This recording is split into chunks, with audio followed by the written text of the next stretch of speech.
ನನ್ನ ಹೆಸರು ಮುತ್ತಪ್ಪ ಉಪಲ್ದಿನಿ ಅಂತ. ನಾವು ಪಶ್ಚಿಮ ಬಂಗಾಳದಲ್ಲಿ ಕೆಲಸ ಮಾಡ್ತಾ ಇರೋದು. ನಮ್ಮದು ರೆಜಿಮೆಂಟು 5 ಇಂಜಿನಿಯರ್ ರೆಜಿಮೆಂಟು. ಇವಾಗ ನಾನು ನನ್ನ ಮಗಳದ್ದು ಜಡಿ ತೆಗೆಸುವಾಗ 15 ದಿವಸ ಲೀವ್ ಬಂದಿದ್ದೆ. ಇವಾಗ ಅದು ಜಡಿ ಎಲ್ಲ ತೆಗೆಸಿದ್ವಿ.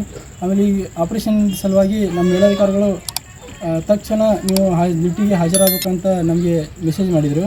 ಆದ ಕಾರಣ ನಾವು ಇವಾಗ ಹೋಗ್ತಾ ಇದ್ವಿ. ಜಮಖಂಡಿ ತಾಲೂಕು ಹುಲ್ಯಾಳ ಗ್ರಾಮದ ಇನಾಮಂಚನ ಗ್ರಾಮದ ನಿವಾಸಿಗಳು ನಾವು. ಎಷ್ಟು ದಿವಸ ಆಯ್ತು ನೀವು ಅಲ್ಲಿ ಆರ್ಮಿ ಕೆಲಸ? 13 ವರ್ಷ ಆಯಿತು ಸರ್ವಿಸ್ ಮಾಡ್ತಾಯಿದ್ದು.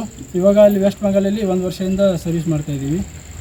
ಈಗ ಇಲ್ಲಿ ಏನಕ್ಕೆ ಬಂದಿದ್ದೀರಿ ನೀವು? ಇವಾಗ ನನ್ನ ಮಗಳದ್ದು ಜಡಿ ತೆಗೆಸಿತ್ತು. ಆದ ಕಾರಣ ನಾವು ಲೀವ್ ತೊಗೊಂಡು ಬಂದಿದ್ವಿ. ಇನ್ನು ಲೀವ್ ಮೊಟಕುಗೊಳಿಸಿ ನಮಗೆ ಡ್ಯೂಟಿಗೆ ಹಾಜರಾಗಬೇಕು ಅಂತ ಆದೇಶ ಬಂತು.